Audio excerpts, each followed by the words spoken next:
Hello everyone, my name is Manaz, and in today's video I would like to do a review of 6 simple poses to help with knee pain. So if any of you, I'm sure whoever's watching, has dealt with knee injuries or just some kind of knee pain, it is really important to keep in mind that both the strength and the stretching is really important to rehab any kind of knee injuries, whether serious or small. So for the 6 postures, you're just going to need a yoga strap. And if you do not have a yoga strap, you can use a bathrobe belt. You can use a tie. You can use a towel that doesn't really give way, like a yoga towel. And if you don't have one, it's okay. You can still do. It's just for one pose. So we're going to set that aside for now. So we're going to start out with standing postures because we want to work on strengthening. So a very simple first standing pose that helps with knee pain is a variation of chair pose. It's just as if you're sitting in a chair or hovering over a chair. So what you want to do is have your feet hip width distance, and it's important that the feet are straight. So they're not turned out, they're not turned in. You have straight lines on the insides of the feet, hip width distance.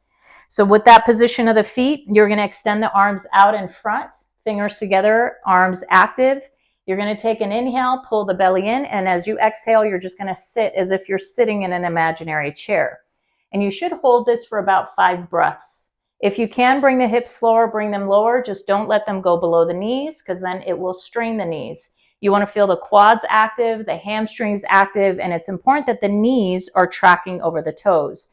And again, you want to hold it still here for at least 5 breaths, breathing in and breathing out by the nose. Now, if that is too challenging for you, you can absolutely use a wall and put your hips against the wall and sit against the wall. So the next pose I recommend doing is balancing on one leg, and use a wall or use a chair if you need for balancing. And if you can, you start with your feet together. You simply lift the right leg up. Now your focus is not this leg, it's the standing leg. It's building the strength to keep the leg straight. Especially those of us who have dealt with knee injuries, you notice that the muscles around the knee start getting weak because we are self-protecting, and then the muscles, we're afraid to contract them. But that contraction is going to help the joint, create space in the joint, and relieve the inflammation in that joint. So feel the full contraction of the quad, hamstrings. So you want to feel that kneecap lifted. Again, try to hold for at least 5 breaths, and then you're going to switch sides. Same thing. You lift the knee. Your focus is the standing leg. You squeeze the thigh, and if you can, squeeze your hips, pulling the belly in. Use the chair, use the wall if you need.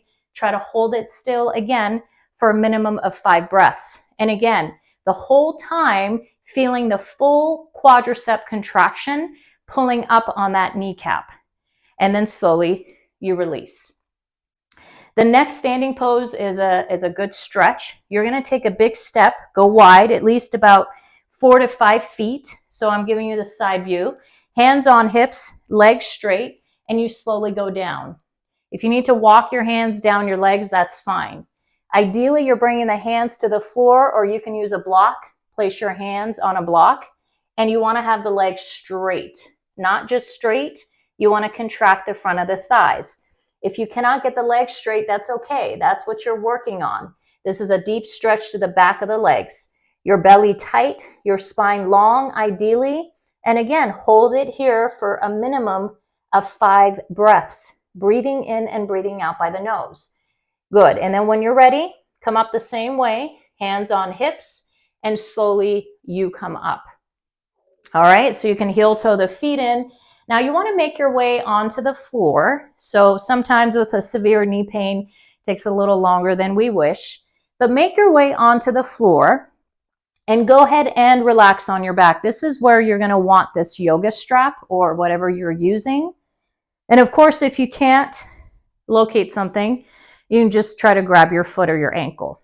All right, so you want to grab your strap. And if you don't have a strap, of course, you hold your ankle. And you're going to place that strap at the arch of the foot. And you're just going to hold the leg up.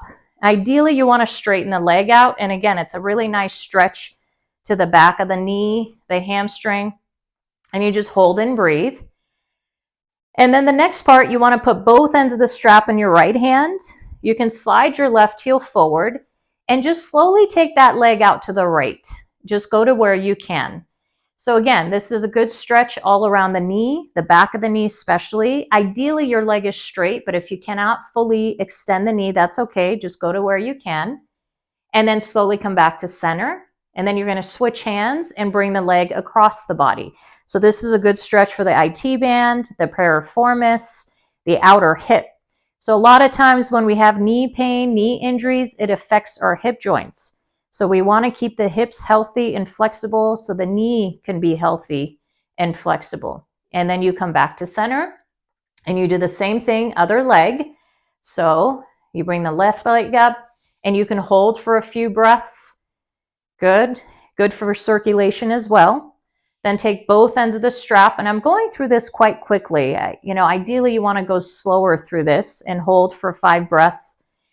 And then take the leg out to the side. Keep this right hip down, pressing the right heel into the ground, and just go to where you can, eventually getting full extension in the knee, but not forcing it. And then you come back to center, switch hands, and bring the leg across your body. You may only go to this position. That's okay. Eventually you're going to go farther, maybe, but don't let your foot hit the ground because then you're just going to lean weight. You want to get a nice stretch. Try to keep the shoulders down, breathing in and breathing out by the nose. And then very slowly, you're going to come back to center and lower that left leg down.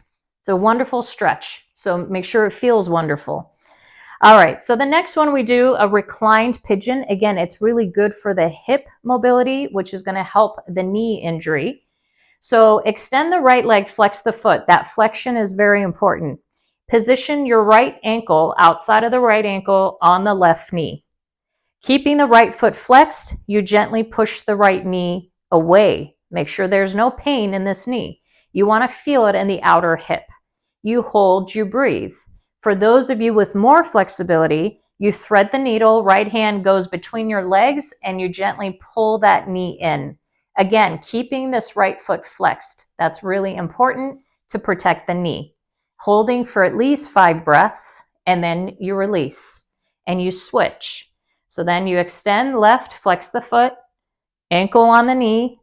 And for me, this is enough most days. Just pushing the knee out, feeling that outer hip stretch, no pain in that left knee, foot is flexed.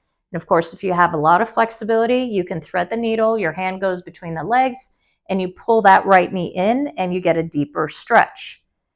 And then you gently release. Again, do hold it still and make sure you're not holding your breath. Okay, so one last one. You're going to pull the knees in, rock forward, however you can to get in a seated position. Now this pose is really our ending spine twist because a lot of times, whatever the injury may be, it affects the rest of the body, especially the spine or alignment of our back. So place your right foot outside left knee, right arm behind. Left arm up, put your left elbow outside the right knee. I want you to lengthen the spine. Now, if it's hard for you to sit on the floor with the leg extended, you can always sit on a little blanket. Pull the belly in and then bring your rib cage back, shoulder, and then turn your head last. And just hold. So this is not only good for your spine, it's a good outer hip stretch. Again, helping the knees, breathing in and breathing out. And then gently untwist. Now, if it's too much to put the foot outside the knee, it's okay to keep the foot inside the knee. Just make sure you do both sides, of course. Left arm behind, right arm up, lengthen the spine, and then again, you're going to twist, rib cage, shoulder, then the head. You never want to turn from your head first. You bring the shoulder back, then the head. You push your elbow against the knee, you twist. This is a very feel-good pose, and then gently you come out. All right, so I do hope that this short sequence is helpful for you. Remember, if you can't sit like this, you can always just extend the legs out and make sure that you never force any of these postures. So thank you for watching today. I hope to see you next time. Namaste.